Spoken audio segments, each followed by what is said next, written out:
Streamcast. Hey yo, welcome to another edition of the Streamcast. I am your host, Black Amora, and today we have a very special edition because I have a very special guest for you. So with the Streamcast, you know that we normally cover gaming news or we cover niche topics in the gaming sphere, but we are Black people first and foremost, and we are here to promote and cover other Black people's story who are making a change. And there is no one better that fits that description than Sports Shift's Tosin. Hello, Tosin. How you doing? Hello. That was a beautiful intro. Thank you. I appreciate it. Oh, you're very welcome. You deserve it. How are you doing? I'm not too bad. Getting there. Summer is here. I'm excited. The skin is, it's starting to glow again, to glisten. I just, there's not much to complain about at the moment. Good. Yeah, I mean, it can be like 9 p.m. and it's still bright outside, so I'm very happy about that. Little things like that. I'm looking forward to this summer. I think it's going to be a nice one. I mean, I'm doing every picnic, every party, everything. I'm going to bring back summer lockdown to when I'm outside. We'll bring it together, and I'm excited. Awesome. So, for people who may not know who you are at the moment, I'm sure that they will in the coming years. But let us know a little bit about what you do. Wow, coming years. Oh, let's hope so. But yeah, so my name is Tosin. I am the founder of a sport network and consultancy company called Sport Shifts. And the aim is to change the conversations we're having in sports through events while platforming Black people in sports and other capacities as well. So I do that, but then I'm also one of the 10 participants of the Spotify Sound Up program, specifically in sports this year. So yeah, working with Spotify to help develop a podcast in sports and get it out there and kind of change the faces of podcasting, especially in sports, and just improve the diversity and representation within the industry. Amazing. That is a lot. I feel like, especially with the Spotify stuff, I think that's really cool. I do think there are quite a few podcasts in sports already, but I do think we need some more good ones, to be blunt. Women. We need more women. No, absolutely.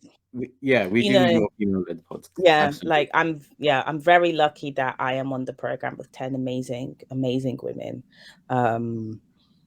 who are just developing the most amazing things. And I've been telling all of them that I'm so excited to just be their cheerleader for every single one of them. And I'm going to tell everyone about theirs because it's been I feel like it's an experience where it's like watching an idea that everyone had at the beginning and seeing how it's changing and how people are growing in confidence. It's just, it's been an amazing experience. And I'm super excited to showcase the work that I've done on my podcast, but also myself, and hopefully people kind of get to see that. I'm sure that they will, and we are definitely going to have to cover that during this podcast session. I'm intrigued. I want to learn so much. But you are a sports fan, and specifically you're a football fan. So tell me about how you got into football, and confirm for everyone out there who your favorite team is, because I know who it is. And the boys of blue, innit? The team that was voted the most. What is it? We got an award today. I think it was the best reputation of 2021. Huh. Who do you pay off to win that? I mean, we have no money, so we couldn't pay anyone. That's very good. Listen, you know what? Touche. Players were paying for their own petrol, and you think we could have paid for a representation? Listen, when I tell you, there's no money. And now it came out that I think they were saying that Chelsea got sold as the most expensive club in history. Yes. I can't remember how much, but yeah, you got new owners now. Yes, we're Americanized now. We've gone from one blood money to another. Hey, But that's massive facts. this one is allowed. You know, Mm, mm, one of them mm, isn't, but this one is.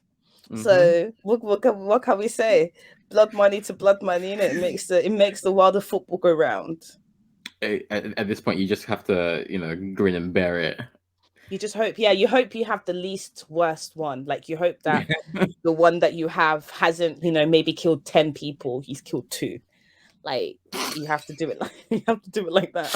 Like, There's that's the only way. there's some sort of scandal. You just gotta hope it's been buried under hundreds of years of paperwork. So, Yeah, pretty much, pretty much. But yeah, as I mentioned, I'm a Chelsea supporter. I've been with them before the takeover. I was watching players like Damien Duff and Zola playing. yes, You see, hey, listen, people like to say that Chelsea had no history, but that team, when we had Zola's it was vibes, absolutely vibes. But yeah, so grew up watching football. Grew up watching Zola and that team, and then Abramovich and then Mourinho, and just kind of seeing the progression it's been it's been very emotional. Oh, come on. I mean, you can't say anything because I know what team you support, and you actually have Okay. you're All in right. no position All right. Thanks, to be saying Tosin. anything. I'm gonna end this one early, 7 minutes. It's been a good decade since we could be happy at any sort of major level, and I think the Europa League was 5 years ago, but I don't count that as major. So I get it. Let's You focus on you, don't count that Tosin. as major. Nah, You're just saying that because you're one of the teams that hasn't won every European trophy and every trophy possible you can win as a club. I feel that we have, other than that supermarket one, but that doesn't count either. No, you haven't. That absolutely counts. Every trophy is a trophy. What do you mean? Oh, okay, all right. What Yeah, do when you, some of what them do look you more mean? like vases, I don't think so. But Yeah, vases where we can put the alcohol in so we can drink it from. I'm seeing the vision. You don't okay. understand. Fair enough. Fair enough. So you hear a lot of stories about how people, come to find their favorite team. Maybe it's a family member's favorite team. Maybe they see a player that looks just like them, or a banging goal sets them for life. What was it about Chelsea that got you going? That's me. So I came here as an immigrant. I don't know why I say I came here as an immigrant. I'm still an immigrant. But yes, I came here from Germany, and I was trying to find like ways to connect with like the British, and like I grew up watching football in Germany anyway, because my dad's a massive Arsenal supporter. So there was a time and period where I didn't realize that other teams played on TV. It was just Right. Arsenal. So Yeah. like seeing actually one of my neighbors watch a Chelsea match, I was so confused because I was like, my dad said only Arsenal play on TV. You So, know what? I'm 100% using that on my children. Only United games. I grew up just watching Arsenal players. It never connected with me. And then I saw my neighbor watching a Chelsea game. I was like, oh, this is nice. And then I remember seeing Zola. And I tell 2 versions of this story, depending on who it is, but I like you enough to tell both. So one of the versions of why I supported Chelsea is because I found Zola attractive.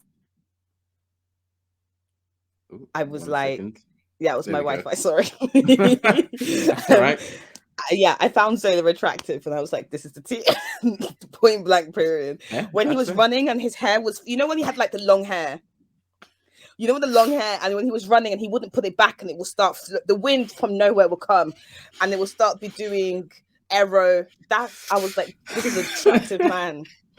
This is an attractive man. So that is one of the reasons why I started supporting Chelsea. I just found him attractive. And then, I think that kind of solidifies my love for the team in terms of like, I'm very much like a Chelsea supporter, but I'm also very much an individual player supporter as well. Right. And then the other side is that like, I remember watching, I can't even remember what match it is anymore. And I just felt the passion of like the players and the team. And I was like, I basically now want to ruin my life for the rest of my life. Because no, listen, we talk about how football is such a beautiful game, the ecstasies, the highs and lows. No one talks about the anxiety that comes with watching your team for 90 minutes. No one talks about how it takes over your life. Why are there times where I'm lying in bed at 2 o'clock in the morning, staring at my roof because I can't get over the fact that we missed a goal? No one talks about that part. You understand? Like the marketing of football doesn't mention that. It doesn't mention how the team will affect your mood. Like if Chelsea have a bad game, please don't talk to me. Just don't talk to me because I cannot be responsible for what comes out my mouth. That's fair, because I've only gotten better at this in the last couple of years because I've accepted how bad the team is.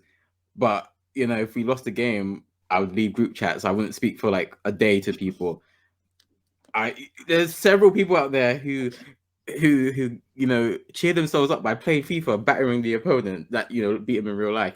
So people look at spreadsheets all day on Football Manager. Like, this thing is deep, and I've realized now that I should have actually been a fan of no team, because then I can actually enjoy football and just enjoy the drama that comes with penalties and when golden goals were a thing. Like, I don't have fun watching my team anymore. I've learned how to emotionally detach myself from Chelsea sometimes, in terms of like I say this publicly. I did not watch a single game of Frank Lampard's reign of Chelsea. Good. Not. That was I was protesting.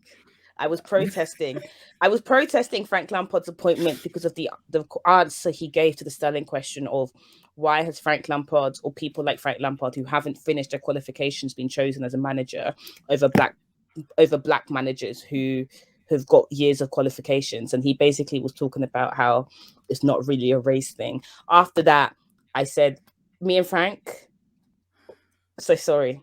So sorry. So when he left and Tuchel came in, the way I was so confused about this team, I was like, I don't know who you are. I have no idea. I'm sitting there on like Football Manager and on like, those like Chelsea Pulse and CCSC Daily, learning about the players. Like who are you? I don't know who you are. And that's when I found my love for Christian Pulisic. Okay. That's the love of my life. That's the baby daddy. That's everything. He means so much to me. Not Loftus-Cheek. Listen, Loftus-Cheek, anyone who doesn't find him attractive is a liar. So like it's not one of those ones where it's like I basically, if you don't fancy him, you're lying. It's one of those ones, right? That man is a beautiful man to the point where all of us ignored the fact that there's one photo of him wearing belts and suspenders because he's so beautiful. You know that photo? I have not seen it. I'd like to see it. I need to. You've seen it? It was on Twitter. It was trending on Twitter for like a good 3 days, where it's like a black and white photo and he's wearing a shirt holding the suspenders and he's wearing a belt, and no one clocked that he was wearing a belt and suspenders until someone brought it up, because everyone was like, "This is a beautiful man." You understand? So like, I need to see this picture. You understand? So me liking him doesn't it makes sense. Yeah, it's almost too obvious for me to like him. Yeah. I'm not gonna lie to you. When I saw Christian Pulisic lift the Champions League, it did something to me. It really did something to me. Maybe that shows what I like in men, which is success. I don't know. But I fancied him a little bit, and then when I saw him lift the Champions League, I was like, that's my man for life now. Like, bearing in mind, if he leaves Chelsea and he goes somewhere else, I am following that team. We're stuck together, but I'll have to find a new person in Chelsea for me to love. But yeah. Pulisic is an interesting one, for sure. Like, I have to defend myself every day. All I do is fight. All I do is struggle. Like, I have people sending me like DMs and tweets like, "This is your man," yeah, and I'm standing by him. I mean, I'm standing by him. Yeah, you have to be like, "This you, yes, and what?" because I've always I've always said with football there has to be a level of delusion for you to enjoy it properly. And yeah, I feel like once you lose that delusion, you've realized this is a weird thing that you're doing. Like, why are you spending so much time watching a football match for 90 minutes, knowing it could potentially kill you? I have fully gone into the delusion to a point where Pulisic can have the worst game ever, and I'll be like, okay, and oh. I can't. I don't know if I can have that level of delusion with any United player because quite frankly, I don't like any of them bar two. But who's I the get two it. you like? De Gea and Cristiano. So you like? I was gonna say something, but I don't know if I can say Okay, it. I feel I know where you're going. And to be honest, it's not easy. You know, it's not easy to be a fan of that man. Once you see People call once him you know what's Voldemort. going on. People call him Voldemort on Twitter. Like I see all the time. People call him CR7, Voldemort, that guy. Someone called him Disneyland. I said, you people are so bad. So bad. The Disneyland one killed me. Like it killed me off because it's talking about the fact that he can't travel to America. Oh, I didn't know that. Yeah, because if he goes there, he basically there's a warrant out for him for his like DNA. So he basically just doesn't travel to America, which is why Man United changed their preseason a couple of like when he came because they were meant to do America and they went to Italy instead because he couldn't come. So people call him Disneyland. Someone called him Florida once. Someone called him the Florida Man. I was like, this is outrageous. This is outrageous. It's been funny seeing how people talk about him in terms of like not mentioning his name and finding ways that they have gotten around talking about him. That's been funny. Because his fans are psychos as well. I'm so sorry. They're sick. They are. I think once sick. anyone attains that level of stardom, you are gonna have stands, or even worse. It is a battle because obviously the off pitch antics, shall we say. If this was anyone else, I know how they're getting treated. So I am a bit uncomfortable about supporting someone who's been given a free pass just because they're talented. And I'm glad that there's another player at the club who I'm not going to mention, who I don't think will get the same treatment. And maybe that's another conversation to have. Another conversation to have. At least we can say his name though for the player. Like, you can tweet his name, right? The fact that Ronaldo, you can't even tweet his name. The fact that people are doing code words is one of the funniest things I have ever seen. Well, like every time I see Disneyland, Twitter, that I remember diving into that place once by accident, and I was very scared. I was very scared. I said, I have never seen anything like this. Messi fans at least have some form of composure. Well, they've had to now because he's not doing so great at PSG. So they've had to learn. Humility. And they've had to learn it. Yeah. But the other one, his fans are.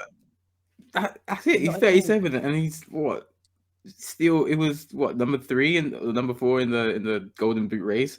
So like he's still relevant on the pitch. So their fans are only gonna have Vim to be tweeting and making their DPs his picture and stuff like that. So oh my god, let's not even talk about football Twitter doing DP because I put my DP as Christian Pulisic once, right? And I get misgendered on Twitter all the time with my face. I'm like, I don't understand. I don't understand. And the one time for like about a month and a half, I changed my DP to Christian Pulisic, and every single person who interacted with me knew I was a girl.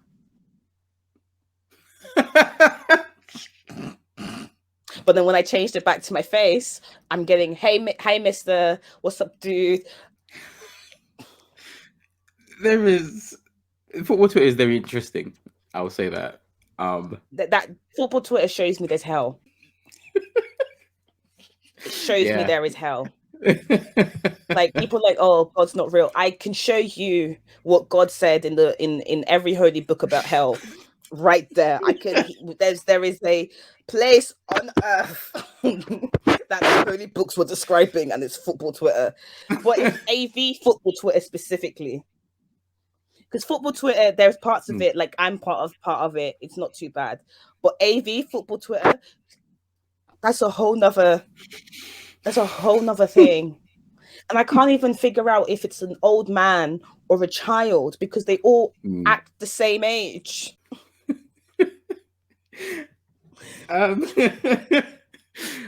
Oh gosh.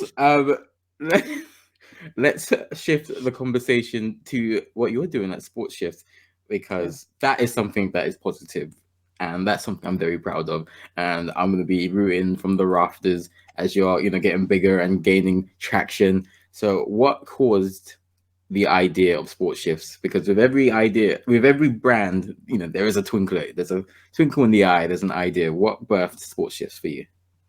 My university in the nicest possible way. I mean, not really. University of Winchester can go into hell, but so that's Annie Twitter, that's Cristiano Ronaldo, that's Winchester. That's my personal. There's a burn book. There is. But yeah, so I was studying there and I was doing business and sport management. And I remember there was one time in our sports lecture where we were looking into kind of like the three main like groups of people who don't participate in sports, which is women, ethnic minorities, and disabled people. I can't tell you if that is still the same stats as now, but this was like 2015, 2016. And it was just a lack of intersectionality, of understanding that there's people who fit in all three. But there was also like, I was the only ethnic minority woman on my course.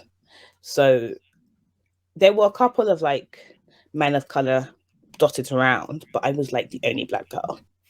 And when you kind of have that experience where you basically statistically fit in all three of those brackets, and people don't understand that, it was difficult to try and defend myself, but also I felt like I had to defend every Black person, every woman, and every disabled person at the same time. And it was just like listening to some of the conversations that were happening in the class, and I was just like, that's not anything that I've ever experienced, and sure. I've never had that viewpoint for the conversations that you're having. And it kind of got me thinking of who is actually leading the conversations in sports, who are leading it, who are taking part, why are they taking part. And then doing my dissertation, I wanted to do my dissertation specifically on Black girls in participating sports, but I wasn't allowed because apparently there's too much bias, which I now know is bad. But back then my dissertation tutor was like, I couldn't do that. So I looked specifically at South Asian girls, specifically like at Muslim girls, and I realized that a lot of the articles and journals that I was using for my dissertation were written by white men. And I was like, even me as a person who I can't even speak about that experience. But there's people who are not even, but as a woman and as an ethnic minority, there are some similarities and there are some overlaps. And there were things that I was reading where I was like, we can just change that from South Asian to Black and it's the same thing. Right. And I was like, so if me can understand my position and my level and my privilege, why there's so many white men and women who are writing about things that they have no idea about? Like, where did that confidence come from? Where did that, like audacity come from? And that's where it kind of built and, came about. And I always credit Laddie J for being the person who pushed me into doing Sports Shifts. Because I remember meeting him at an award ceremony and I was volunteering. And I told him about the idea and he gave me his email and his email didn't work. So I was panicking. So I was panicking. And I ended up finding it. And we started talking. And I told him about the idea and stuff. And I remember one day I just get an email from him saying, when are you starting? Love that. And I was like, huh? And he was like, so when are you starting Sports Shifts? And I was like, that was not an idea. Like, I wasn't planning on starting it at all. And he was like, no, it's a really good thing you have here. What do you need? I'm happy to help. And he helped me, get my venue. he helped me kind of like sit down and figure out where I wanted to do and what I wanted to go. When yeah, we've been going ever since. So, like obviously the aim is to keep growing, but it's also very difficult because a lot of funding is very BAME funding, and if we take that, we have to open ourselves up to BAME, and I want it specifically to just be Black. Yeah. That was something that I'm not going to compromise on, even if it means that we never kind of grow to the level I would like us to. I'd rather stick with Black than growth, basically. But yeah, we've been doing that and putting on events and finding Black people who work in sports or adjacent to sport or have expertise, because social media is hell, but it's also been amazing in terms of like the people that I have found who know what they're talking about but will never be given the opportunity to talk about it as an expert. And I wanted to change that. I wanted to be like, here are so amazing people that doesn't matter what their age is, please listen to them because they know what they're talking about in this particular topic. So that's everything in terms of like what we do and why we do it and kind of like what keeps us going. There's just still so many people that we haven't found, so many topics to talk about, so many things to do. So the aim of sports just is to not exist, basically. Like it's point blank period is not to exist, and that's kind of why we've kind of shifted into consultancy as well, like to work with organizations to make sure that the events that they put on are more diverse, using the people in our networks to push for diversity in those events that need it really and truly. So yeah, that saying that though, I don't work in EDI. Please don't contact me to do EDI work. That is not no, because I keep getting emails from organization being like, oh, we would love to do EDI. I don't do EDI. I know someone who does. Haley Bennett, contact her. She's very good at her job. So sorry, it's not me. You've at least provided a contact there, which is very good. But that was very beautifully answered. Shout out Laddie J for helping you out with the idea, and I just love that when you start in question, because everyone has at least one great idea, over the course of their lifetime. But how many people actually pursue that idea, and make that idea a reality? There are a few people that have approached me since the start of Streamcast, and they're like, oh, I have an idea for a podcast, I would like to do a podcast, and that's great, do your podcast. And I'm encouraging them to go out and do it, and I'm giving them links. Here's the mic I use, here's the camera I use, blah, blah, blah, da, da, da, da, da, da. And like 2 years later, I'm asking them, where's your podcast? And there's nothing. So an idea is only as good as the person behind it and put in that effort to making it a reality. And if it's just an idea that you speak about, what's going you're not changing the world with I just wanted it to be an idea. Listen, when I tell you, Laddie was on my neck. I was like, yeah, I didn't sign up for this. That's what we need. No, but like, your idea is very much needed, and I'm glad that you were pushed, because like as you said, we shouldn't have white men writing on behalf of South Asian women. Girls. That doesn't make any sense at all. At least let it be a woman writing on behalf of women. Like there are enough people in London alone to find someone who ethnically matches the target or the subject. So that shouldn't be a thing. And there's a ton of podcasts out there with, in my opinion, unqualified people who only played the game on the pitch, and I don't think actually have the coherence or the intelligence to be talking about the sport. But I'm not going to talk about talk sport. So I thought you were talking about someone else, and I'm scared if I mention that, they're going to have to let me. I want to know who you thought I was talking about. I'll tell you later. Okay, we'll talk about that. All right. I'll tell you later.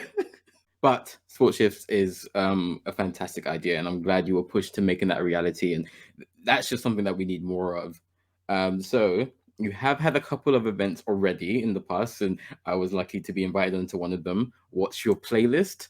And there's also been Sports for Good recently. So talk to me about how those events came to be. You know, how easy or difficult it is to get the guests, to get the the time, date, venue, all of that stuff. How was it for you to arrange those events? I mean, every sports shift event is hard because we don't have funding and we don't have money.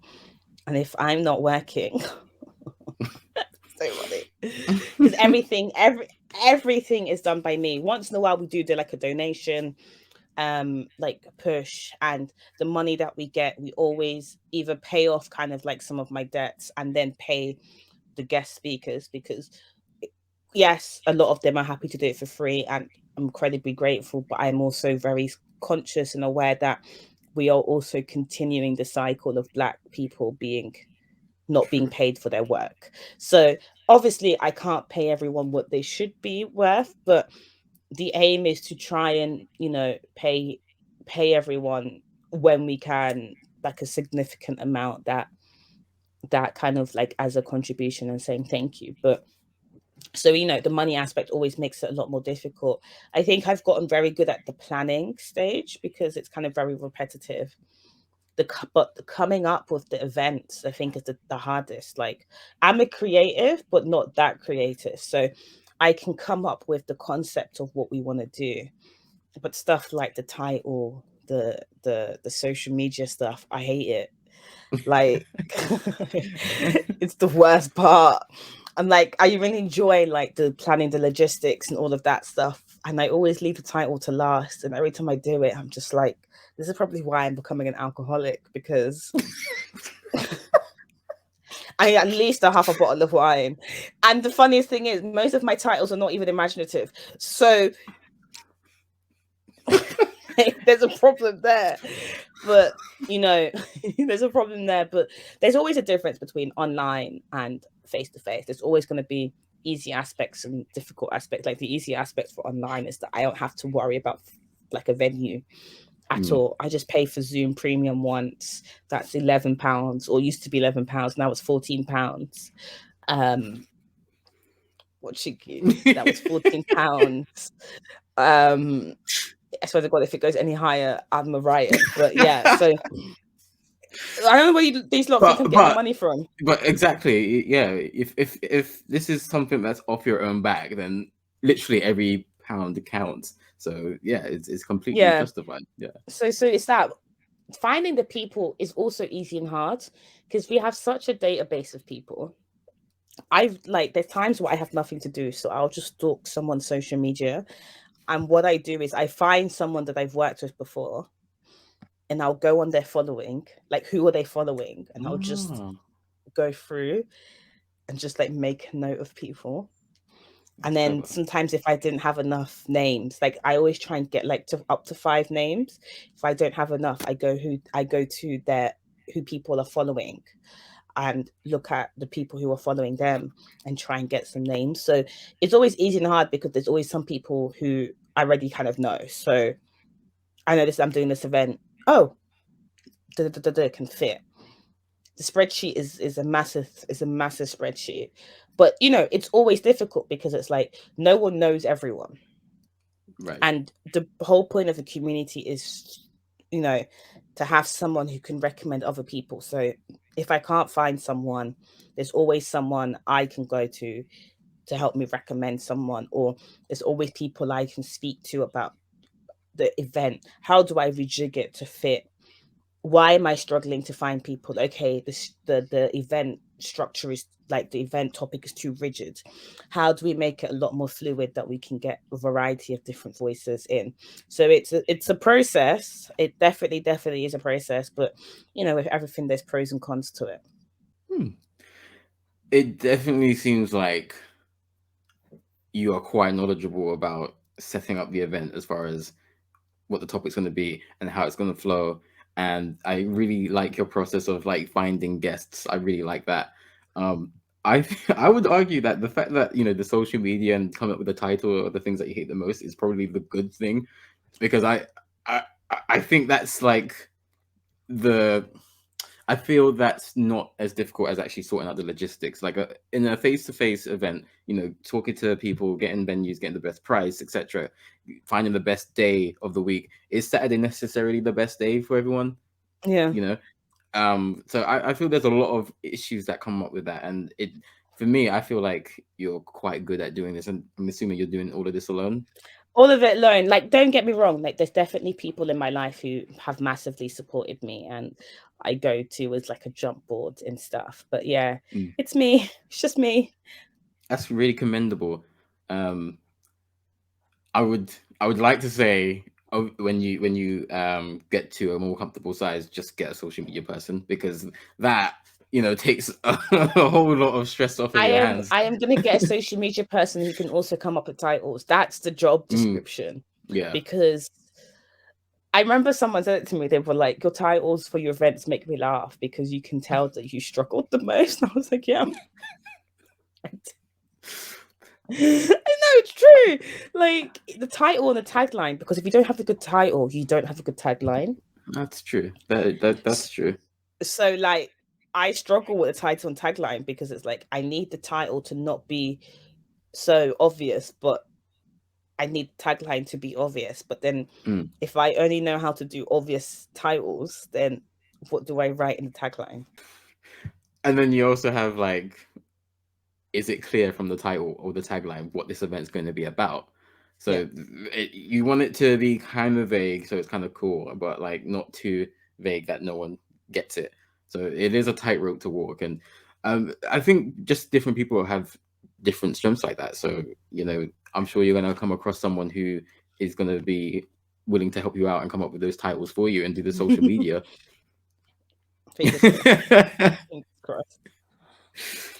But for me personally, I didn't see it that way. Like with What's Your Playlist and Sports for Good, I just kind of to me it kind of came across as it was a conversation starter, like an icebreaker. So I took it as someone saying something, as in like trying to get a response, trying to get a conversation going. So I thought it was pretty good. Oh, Both thank both you. titles, yeah. Thank you. I appreciate it. Because those were the hardest ones to come up.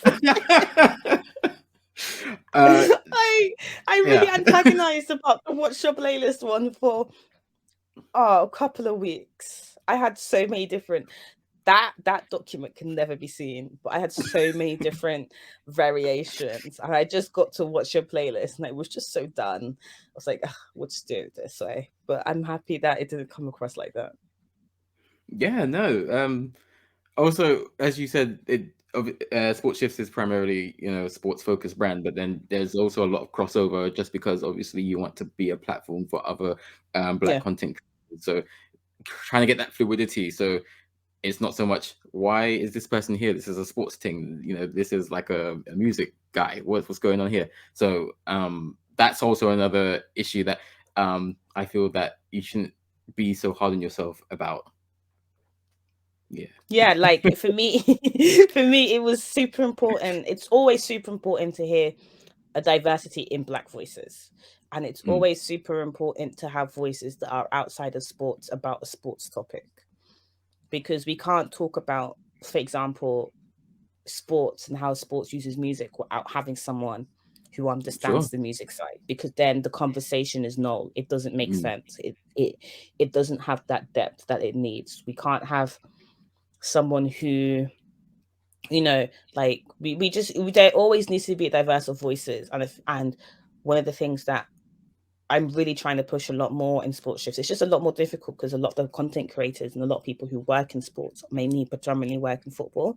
So there's always going to be someone or some people who do football, but I'm really trying to also have other sports involved. And I think that's where our web series comes in, that A Conversation comes in, where no one does football, and that was incredibly deliberate. Like all of the different sports that we have are just amazing, and like I'm shocked that I found some of these people, but I'm so happy I did, because they do such amazing work, and we've got our season 2 coming out.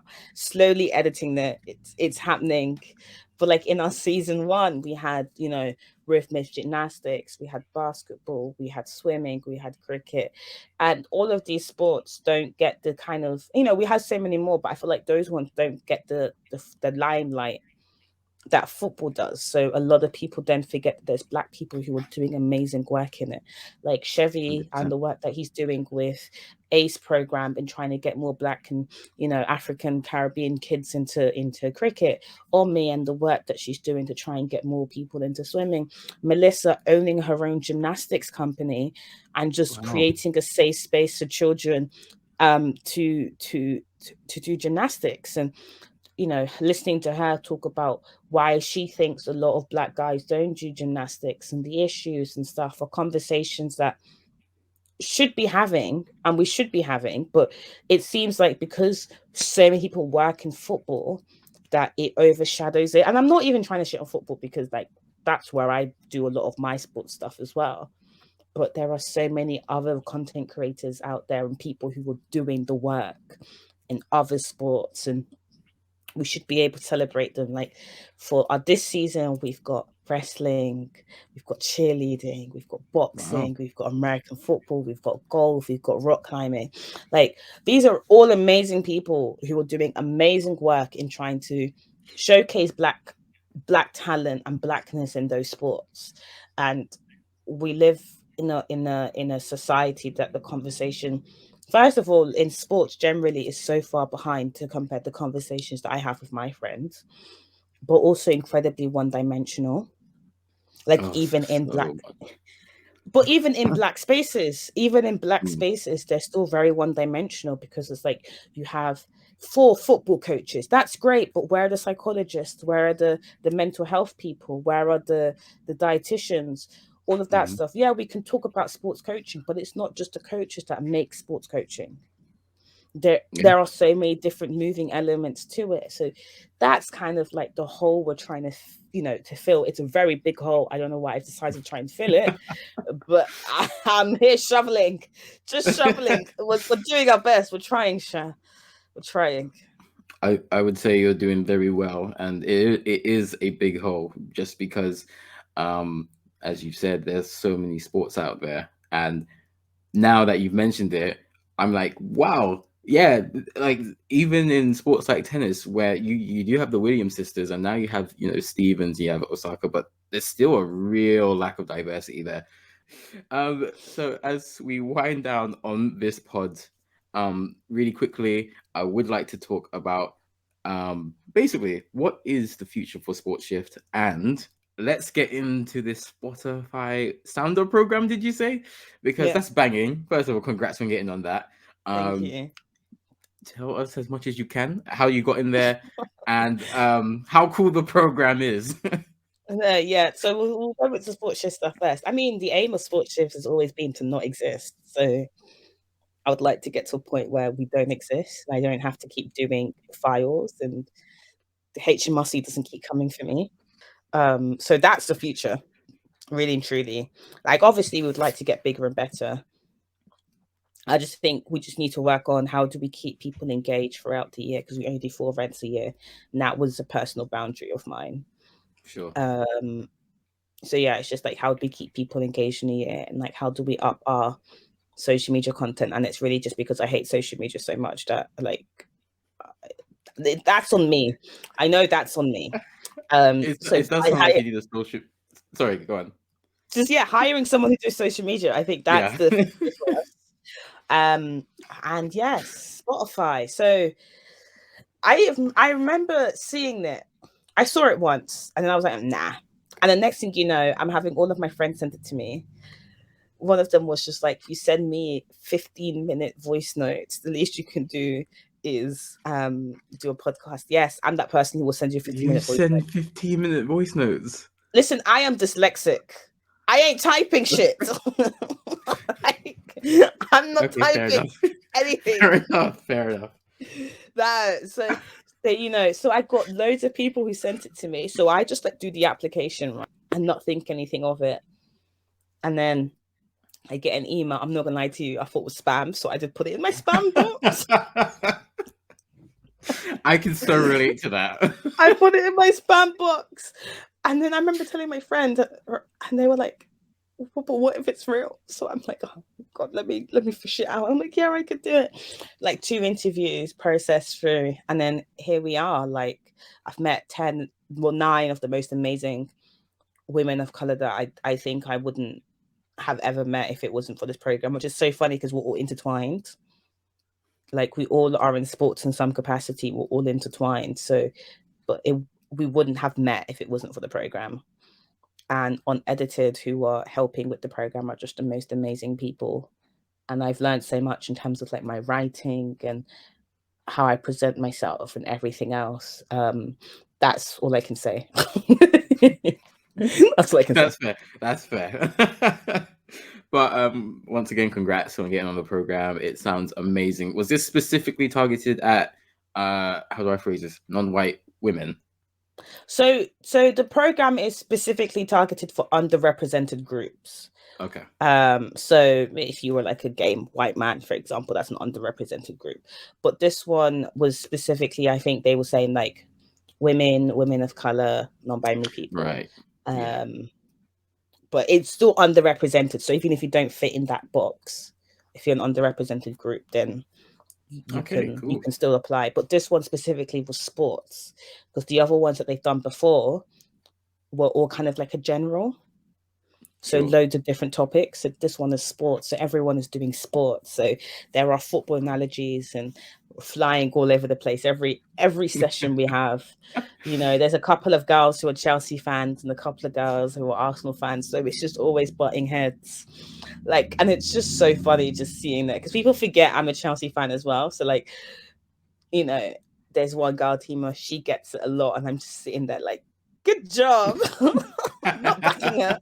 Sometimes I back her and sometimes I won't. Like, gotta pick your battles. Right. I have to conserve my energy. But yeah, so I would definitely recommend people to kind of look out for kind of when applications for the next round open, because it's been such an amazing experience to me. And yeah, I would just tell everyone to keep looking. I guess the next one will be next year, but I found it on Spotify podcast on their specific Twitter account. Okay. So do kind of like have a look for it, because it's life changing. Honestly, it is. Awesome. And now I'm going to ask you to shout out all your social media platforms. And I know you hate social media, but this is how the people are gonna follow you and keep engaged with you. So where can the people find you? Okay, you can find me on Sports Shifts. It's just Sports Shifts on Twitter and Instagram. I do have a social media and Instagram account, but I really don't like people following me. But you can follow my Instagram account, because I do want I want the, like, if you follow me on Instagram, you better like my photos. That's what I'm saying. That's what I'm saying. So my Instagram is it's Tosin _. Follow me on there, like my photos. I'm trying to become an Instagram babe, you know, understand? Because this money thing is hard. Hard. So follow me on there, but also follow me on my Twitter. It's Tosin T _. I chat so much shit on there, so prepared to see it just take over. Like, I say some outrageous stuff and people like, pardon? Like, you've seen it as well. No one can surprise me when it comes to chatting shit on social media, because I've seen the worst. You've seen because you follow me. Because you follow me. Like, mine are like not even like anything controversial. They're just, but why? They're just a bit wild.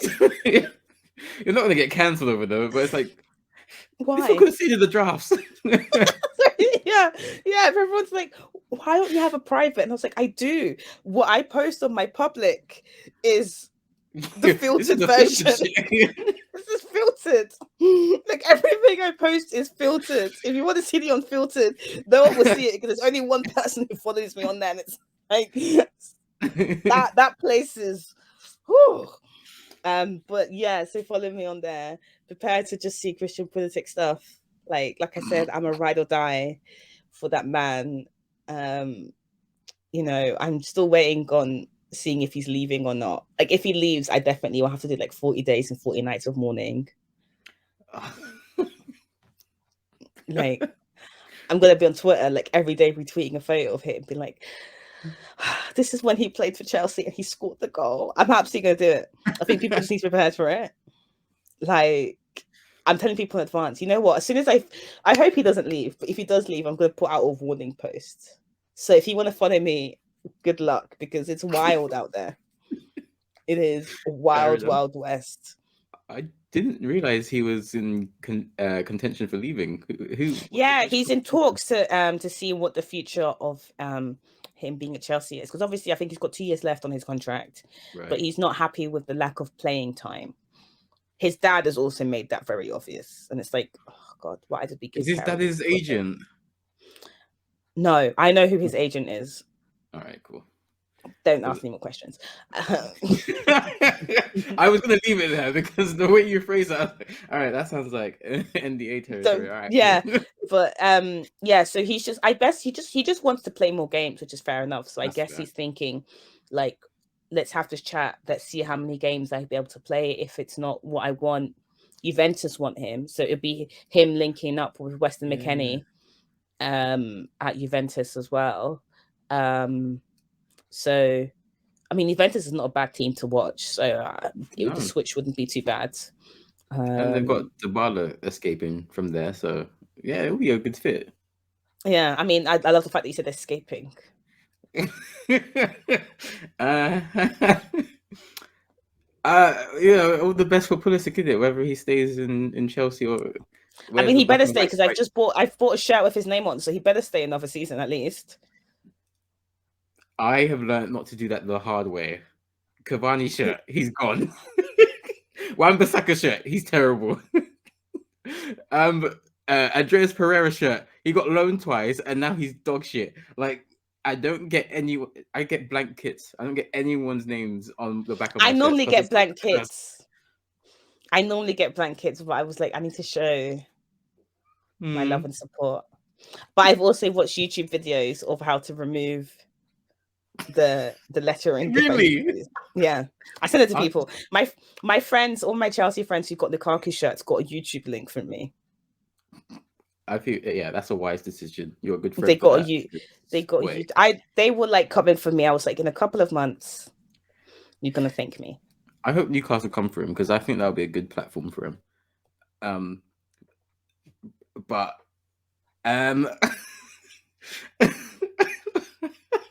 hey, on that note, please follow the Streamcast wherever you can. Twitter, Instagram, TikTok, Streamcast _. Subscribe to us on YouTube. If you are watching this on YouTube, please give us a thumbs up and leave a comment.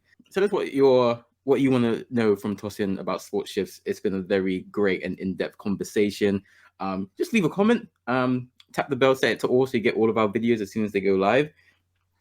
Follow us on Twitch, Streamcast TV.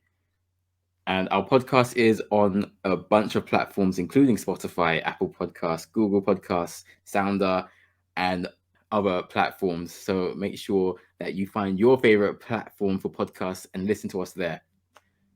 But until next time, please take care of yourselves and your loved ones. Stay safe, and we'll see you on the next Streamcast.